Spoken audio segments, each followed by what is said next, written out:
Bonjour.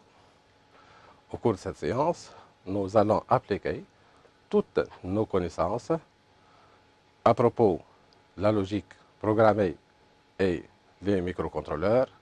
Ces connaissances déjà acquises pendant les séances précédentes pour appliquer ou pour réaliser des applications à base de PIC. Quels sont les domaines d'utilisation d'un microcontrôleur? Si on se dispose d'un ordinateur et d'une carte électronique à base de microcontrôleur, on peut commander plusieurs systèmes techniques. Par exemple, on peut commander un afficheur LCD pour afficher une information ou pour écrire un message. On peut commander aussi un ou plusieurs afficheurs à 7 segments pour écrire par exemple un nombre ou afficher la valeur d'un compteur par exemple. On peut aussi commander un robot même à distance. De même, on peut commander un système industriel, bien sûr à travers une carte d'interface. Pour cela, on doit élaborer, ou plutôt on va élaborer un programme spécifique à une application à base de microcontrôleur. Et on va réaliser 3 applications, ou plutôt 3 activités, dont l'activité numéro 1 est consacrée pour réaliser un compteur d'événements. La deuxième activité, c'est pour afficher une information à travers un afficheur LCD. La troisième activité, c'est pour commander un système par un graph-set. Ce qu'il faut maîtriser alors pour réaliser ces activités et bien sûr d'autres activités, on doit savoir le choix des microcontrôleurs. Comment choisir un microcontrôleur?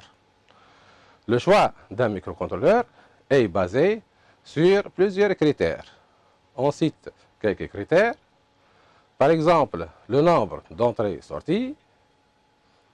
Comment le nombre d'entrées et sorties? La question, je pose plutôt une question.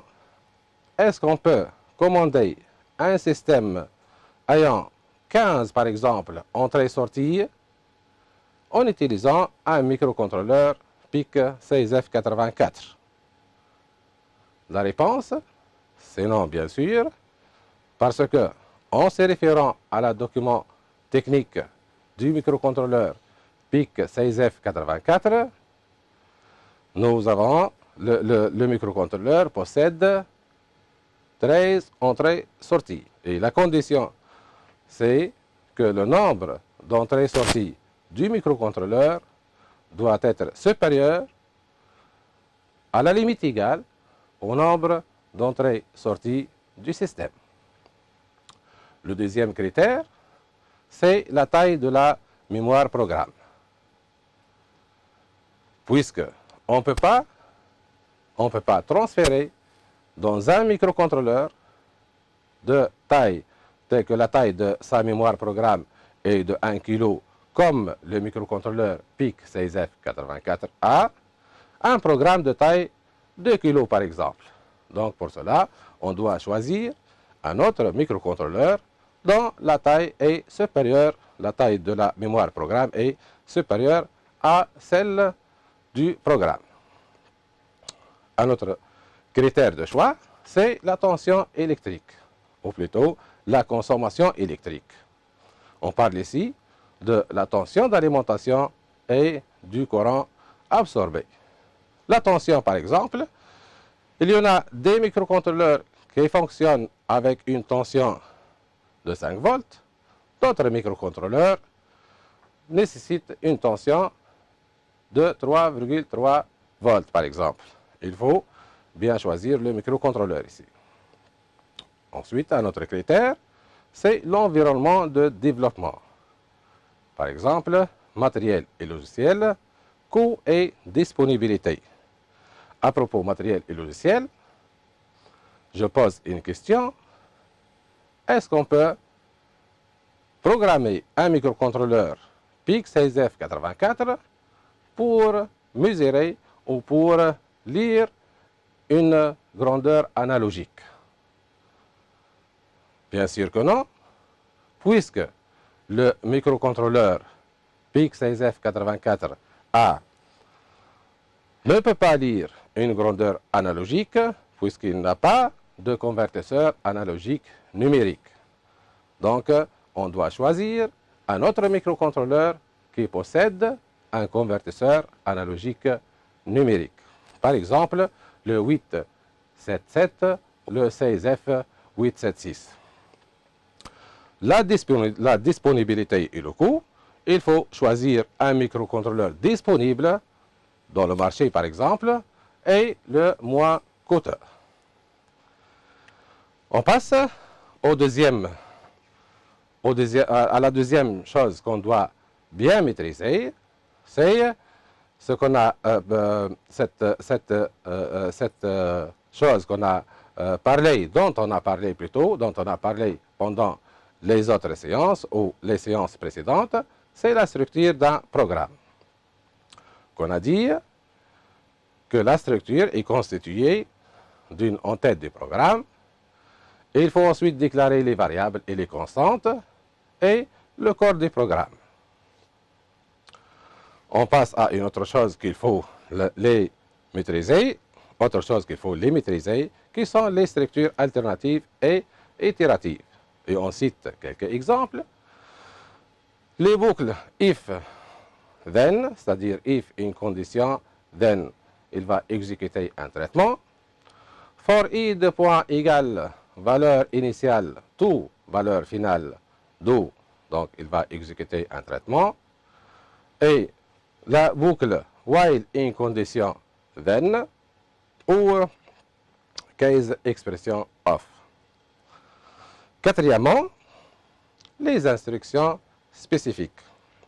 Ces instructions spécifiques, on a déjà vu dans la première séance, telles que l'instruction spécifique au bouton par B, 10, plutôt 0,10,1, concernant l'action sur un bouton poussoir relié à RB0 pendant 10 millisecondes, état actif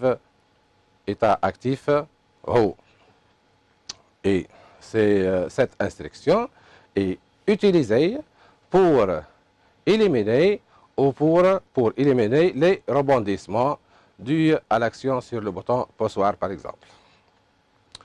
Des autres instructions spécifiques comme LCD init et LCD commande lorsque on a un afficheur LCD à commander. L'instruction PWM start, si on désire commander un moteur à courant continu en vitesse, c'est-à-dire on désire varier la vitesse d'un moteur à courant continu, ou bien l'instruction ADC read, si nous avons une tension à lire ou une grandeur analogique à lire, donc on doit utiliser l'instruction spécifique ADC read. On passe aux procédures et fonctions, telles qu'une procédure est un sous-programme ayant la même structure d'un programme, et elle n'est exécutée que si elle est appelée dans le corps du programme. Alors qu'une fonction a la même définition d'une procédure, mais elle fournit un résultat sous forme numérique ou chaîne de caractères. Il faut maîtriser aussi les interruptions. Qu'est-ce qu'une interruption? Alors, suite d'un événement imprévisible qui provoque l'arrêt d'un programme en cours d'exécution pour exécuter un autre sous-programme appelé programme d'interruption. Et nous gérons deux interruptions au cours de cette année, qui sont une interruption sur la broche RB0 et la deuxième interruption sur le changement d'état de RB4 à RB7. Et bien sûr, il ne faut pas oublier le registre de configuration des interruptions qui est IntCon. On passe, il faut maîtriser aussi la notion du timer 0. Le timer 0 qui est un compteur 8 bits. Un compteur 8 bits. Il peut être utilisé en deux modes réellement. En deux modes, c'est le mode compteur ou en mode timer. Mais selon notre programme, on va se limiter à utiliser le timer 0 en mode compteur qui s'incrémente à chaque impulsion sur la broche RA4. Il ne faut pas oublier aussi, la configuration du registre Option Reg. Le timer, la notion, ou plutôt le timer en mode timer pour mesurer l'intervalle de temps, c'est hors programme pour nous. Il faut maîtriser aussi la notion des MLI et des CAN. MLI pour dire Pulse with Modulation, modulation de largeur d'impulsion, si on désire varier la vitesse d'un moteur à courant continu, ou CAN, c'est la notion de conversion analogique numérique par la configuration du registre ADCON. Bien. Revenons maintenant aux activités qu'on désire les réaliser au cours de cette séance et commençons par la première activité, dont on désire programmer un microcontrôleur de type PIC16F877A pour réaliser un compteur modulo 10 à partir d'un capteur branché sur la broche RB0. Je vous propose le schéma suivant, tel que nous avons un capteur capacitif relié à la broche RB0. Ce capteur capacitif, tel que vous pouvez le trouver sur le système de tri au laboratoire, il détecte le passage des pièces sur le tapis roulant, bien sûr, et un afficheur à 7 segments pour afficher le nombre des pièces détectées.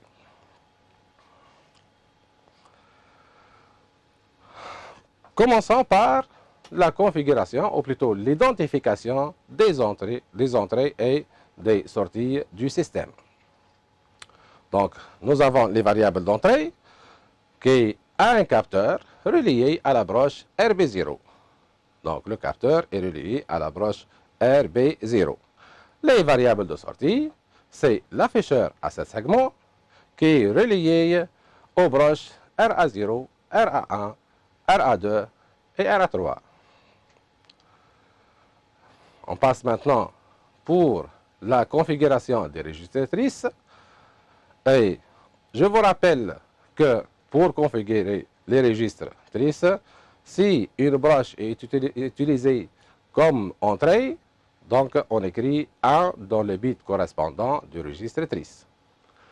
Sinon, si elle est utilisée comme sortie, on écrit 0.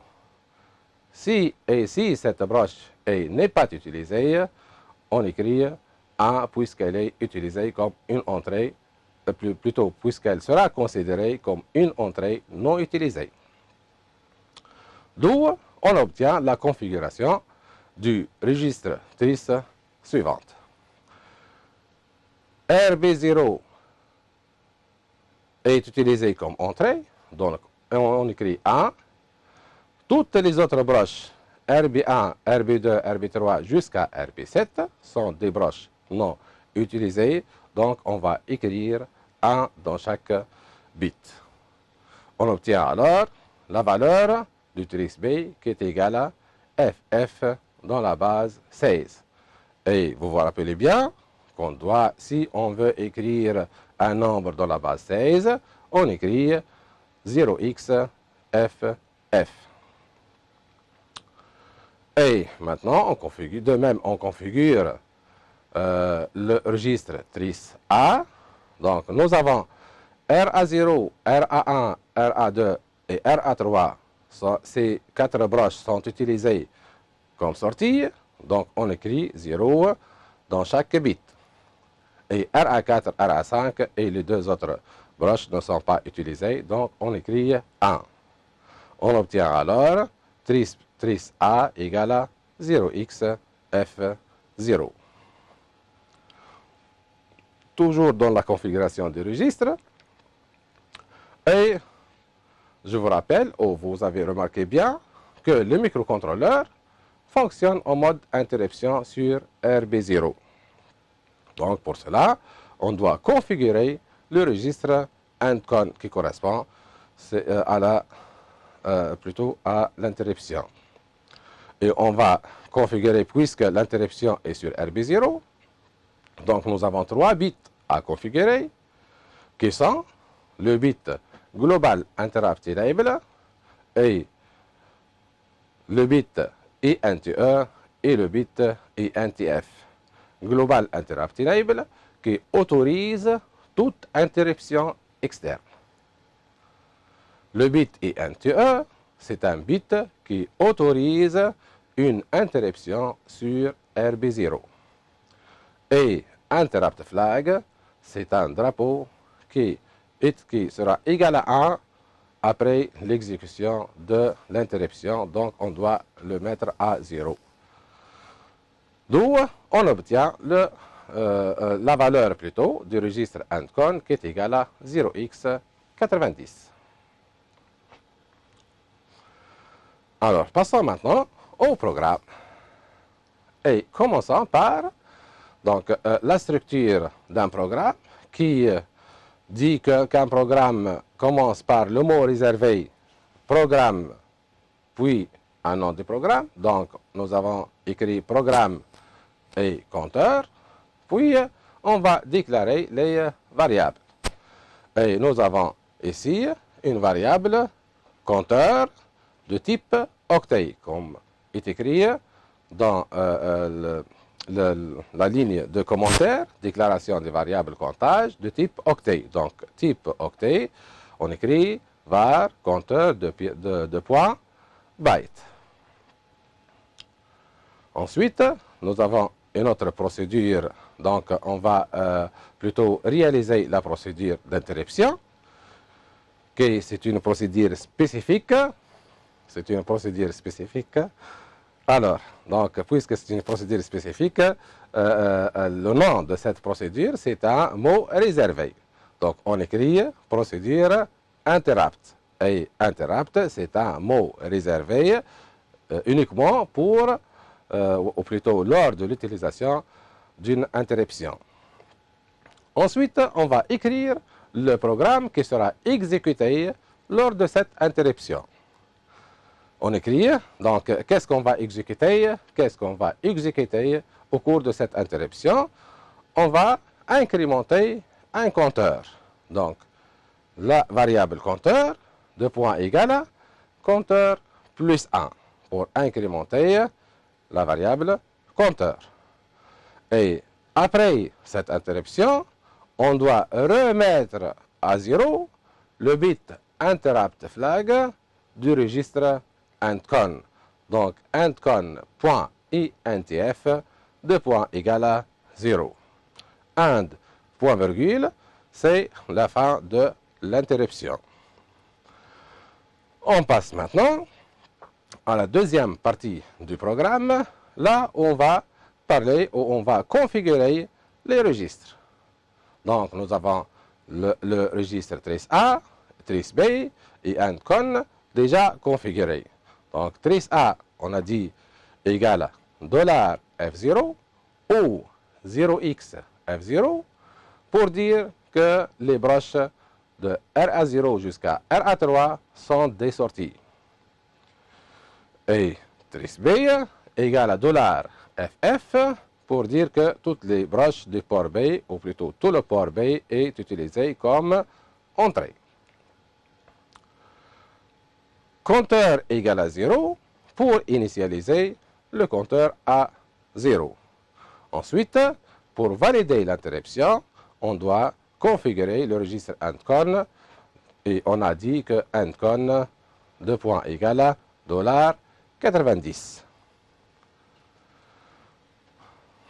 On passe maintenant à la partie du programme qui sera exécutée en boucle et en boucle infinie. Donc on doit utiliser ici la boucle infinie while entre parenthèses. Qu'est-ce qu'on va écrire? Puisque la boucle est infinie, donc on doit écrire une condition toujours vraie. On a choisi par exemple 1 égale à 1 puisque 1 toujours égal à 1. D'où on va afficher le contenu du compteur sur le port A. Donc, qu'est-ce qu'on écrit? On écrit port A, égale à compteur. Si maintenant le compteur est atteint 10, alors on doit l'initialiser à 0, puisque nous désirons réaliser un compteur modulo 10 qui compte de 0 jusqu'à 9.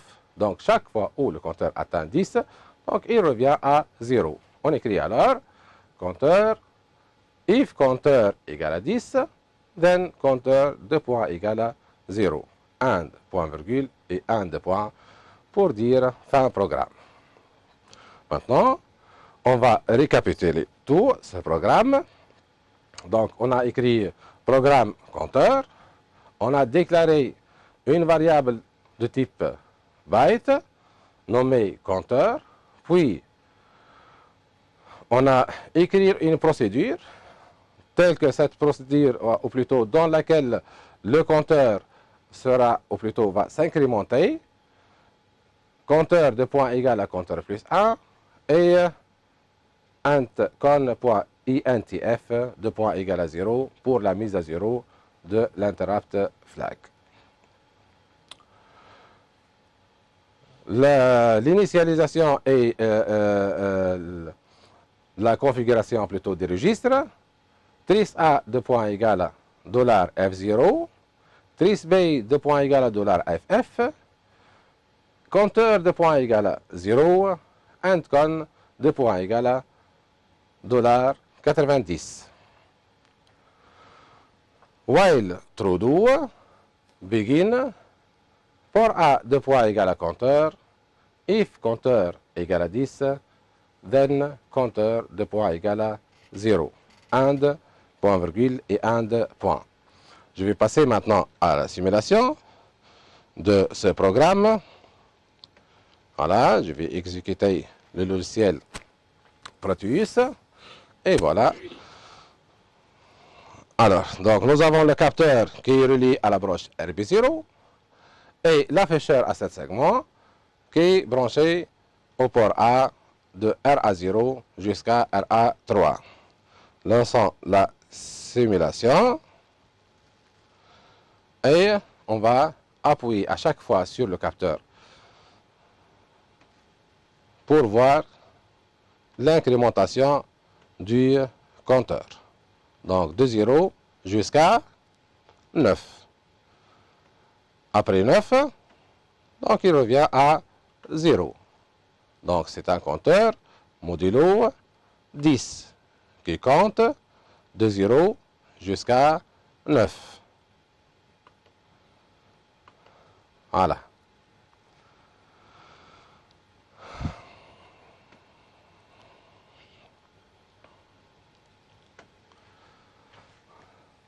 On passe maintenant à la deuxième activité qui consiste à programmer un microcontrôleur PIC16F877A pour qu'il puisse écrire sur un afficheur LCD le mot rester sur la première ligne à partir de la 6e colonne et écrire chez vous sur la 2e ligne à partir de la 4e colonne.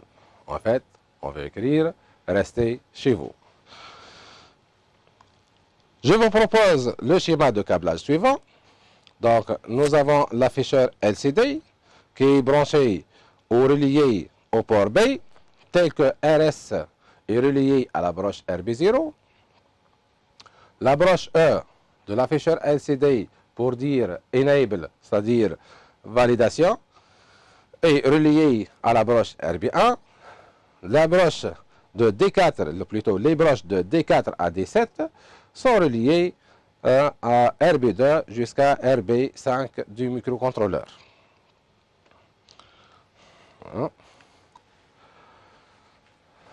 Alors, commençons par le programme et on va configurer les connexions de ce module LCD. Pour cela, on écrit var LCD teriba rs de point sbit at rb0 teriba bit.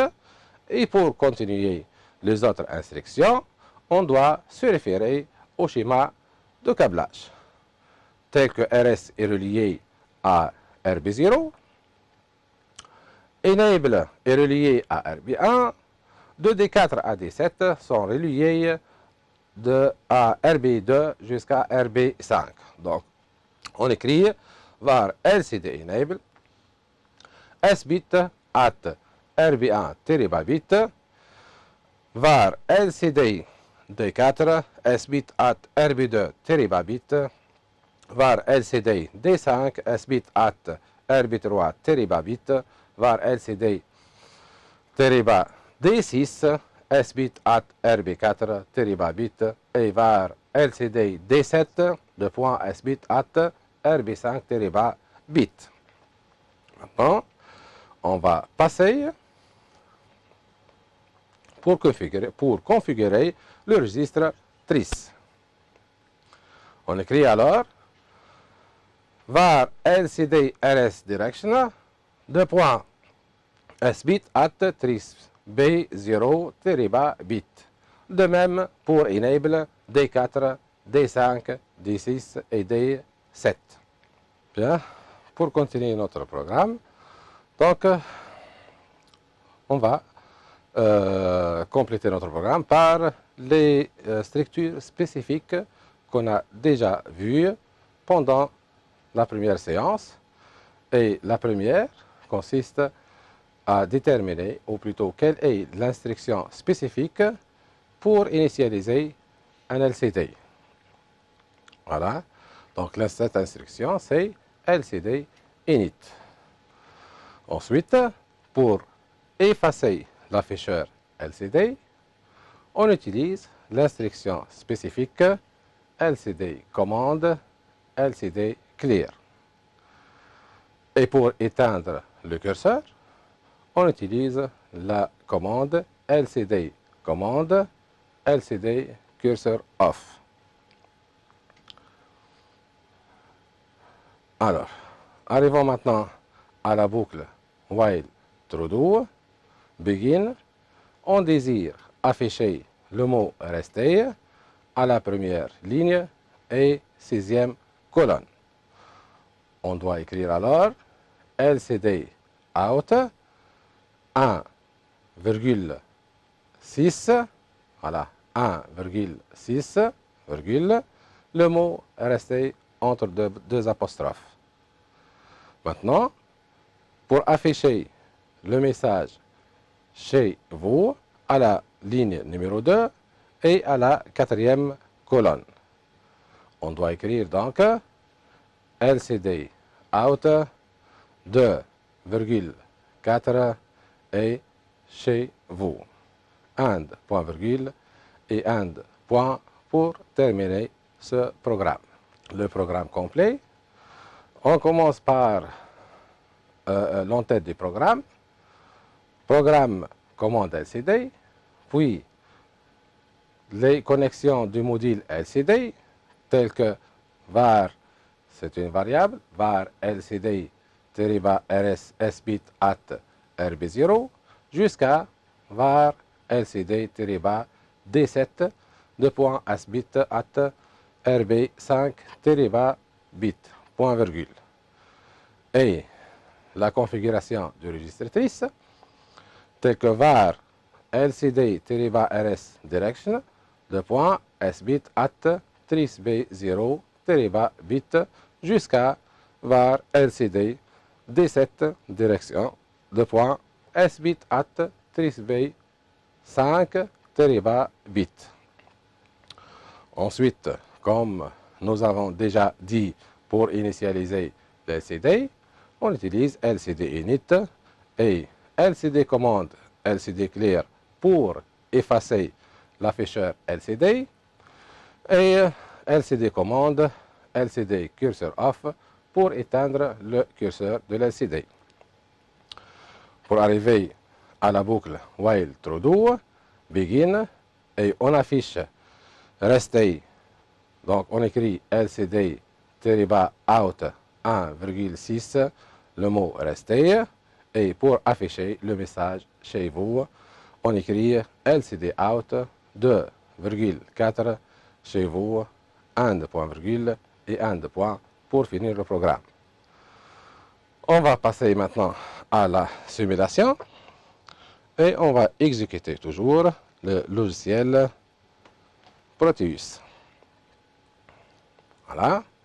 Donc l'afficheur LCD est branché au port B du microcontrôleur PIC 16F877 et on va simuler le fonctionnement. Voilà. Le message est écrit. Restez chez vous.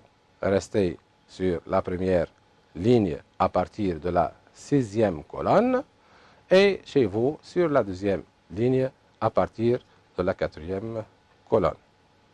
Voilà, donc la simulation est réalisée. On passe maintenant à l'activité numéro 3 qui consiste à programmer un microcontrôleur de type PIC 16F877A destiné à commander un vérin à double effet d'une presse électropneumatique comme suit. Sortie du vérin C1 jusqu'à L11, puis une attente de 3 secondes, puis rentrée du vérin C1 jusqu'à L10. Et ce cycle s'enclenche lorsque on actionne sur le bouton M1, c'est-à-dire lorsque M égale à 1. Bien, on doit établir le graphe 7 correspondant. Le graphe 7 du point de vue partie commande. Voilà l'étape initiale.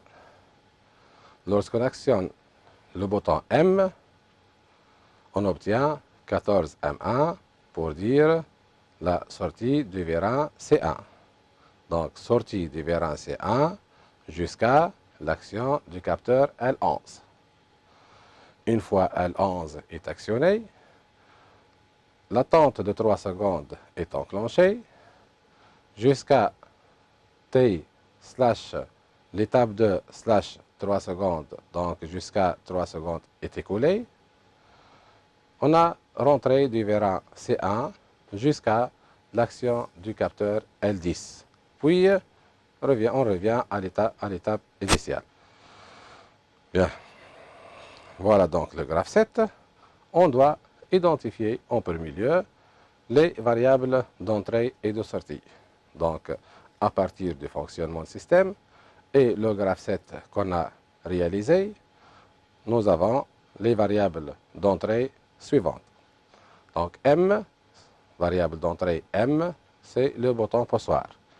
L11, c'est le capteur de fin de sortie. Et L10, le capteur de fin de rentrée du vérin. Les variables de sortie, donc nous avons 14M1 pour la sortie du vérin et 12M1 pour la rentrée du vérin. 14M1 est désigné par S vérin et 12M1 désigné par R vérin. Et on a des variables internes qui sont les étapes du graphe 7, l'étape X0, X1, X2 et X3, et la variable du temporisateur T. Alors, je vous propose le schéma suivant. La variable M0 est reliée à la broche RB0, plutôt la variable M est reliée à la broche RB0. La variable L11 est reliée à la broche RB1, L10 est reliée à la broche RB2. Les variables de sortie maintenant. Donc 14M1 est relié à la broche RB3 et 12M1 est relié à la broche RB4 du microcontrôleur PIC16F877A. On passe maintenant pour configurer le registre trice. Donc M, L11 et L10 branchés respectivement aux broches RB0, RB1 et RB2 sont des entrées. Donc on écrit 1 à trice B0, trice B1 et trice B2. Pour trice B3 et trice B4, ce sont deux sorties, donc on écrit 0. Et RB5, RB6 et RB7 sont des broches non utilisées, donc on écrit 1 dans les bits correspondants aux trices B. On obtient alors trice B égale à 0x E7, c'est-à-dire E7 dans la base 16. On passe maintenant au programme. Donc, on a programme graph7, la partie pour déclarer les variables, donc var, et on va voir quelles sont les variables à déclarer.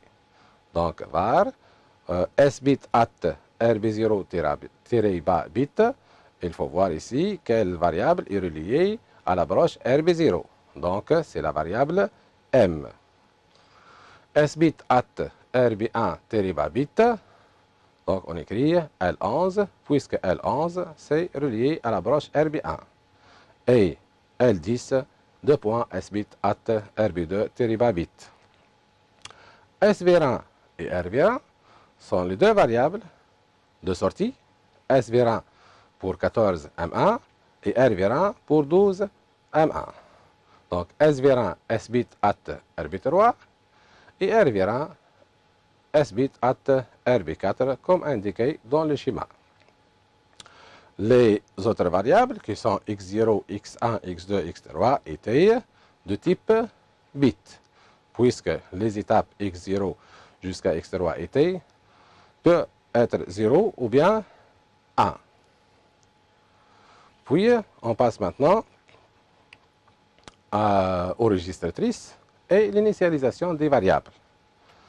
Donc, trice B de point égal, un nombre, le nombre qu'on a déjà déterminé, en binaire. Pour que le compilateur, qui est le MicroPascal Pro, peut lire ce nombre en binaire, on doit écrire le symbole %. SVR1 est initialement à 0. RVR1 aussi initialement à 0. Donc on écrit SVR1 de point égal à 0 et RVR1 de point égal à 0. Maintenant, comment on initialise les étapes? Comme vous connaissez bien, pour les règles d'évolution du graphe 7, l'étape initiale doit être initialement active. Donc on écrit x0 de point égal à 1 et toutes les autres étapes sont à 0. Donc x2 égale à 0, x1 égale à 0, x2 de point égal à 0 et x3 de point égal à 0 et point virgule. Voilà l'étape initiale étant active. On passe maintenant au programme d'activation et de désactivation des différentes étapes. Alors, while true do begin, pour activer l'étape numéro 1, il faut que l'étape initiale soit active et la réceptivité associée soit vraie. Donc, on écrit if x0 égale à 1 and m égale à 1, then begin x1 de point égale à 1 et x0 de point égale à 0. Puisque lorsqu'on active l'étape numéro 1, l'étape immédiatement précédente est désactive. De même, pour activer l'étape numéro 2, on écrit x1 if x1 égale à 1 and L11 égale à 1, then begin x2 de point égale à 1 et x1 de point égale à 0. And point virgule. If x2 égale à 1 maintenant, and t égale à 1, then begin x3 de point égal à 1, x2 de point égal à 0, point virgule, and point virgule. Maintenant, l'étape 0, if x3 égale à 1 and L10 égale à 1, then begin x0 de point égale à 0 et x3 plutôt x0 de point égale à 1 et x3 de point égale à 0 and point virgule. Une fois on a terminé les équations, ces équations des étapes, on passe au traitement des sorties. On écrit alors if x1 égale à 1, then SVR1 de point égale à 1, else SVR1 de point égale à 0. C'est-à-dire, si l'étape numéro 1 est active, 14M1 est égal à 1. If x2 égale à 1, then t de point égale à 1, else t de point égale à 0. Et if x3 égale à 1, then R1 de point égale à 1, else R1 de point égale à 0. Maintenant, le traitement de la temporisation. If t égale à 1, then delay en millisecondes 3000 pour dire ou pour indiquer l'attente de 3 secondes, 1 de point virgule et 1 de point pour terminer ce programme. Voilà maintenant le programme complet. Donc les variables, déclaration des variables et initialisation des sorties et configuration des registres. Les équations des différentes étapes et le traitement des sorties et le traitement de la temporisation. On va simuler ce programme ensemble. Voilà. Voilà. Alors, simulation. L'étape initiale est-elle? Voilà, l'étape initiale étant active. L'action sur M permet la sortie du vérin C1 jusqu'à l'action de L, jusqu'à l'action du capteur L11. L11, après 3 secondes, voilà. Donc 12, c'est la rentrée du vérin C1 jusqu'à L10. Voilà. Puis, le système s'initialise à l'étape 0. Voilà. Donc, on va récapituler tout ça. Pour écrire un programme en MicroPascal Pro, il y a des étapes à suivre. Et il y a une structure à respecter. Donc, cette structure, elle contient le programme, le mot réservé programme, plus le nom du programme. Ensuite, les variables qu'il faut les déclarer. Puis, le code du programme qui commence par begin et se termine par end. Là, on trouve les instructions à exécuter. Bien. Je vous conseille de réaliser tous les exercices du manuel de cours. Essayez de réaliser ces exercices-là. Et je vous souhaite la réussite. Et merci.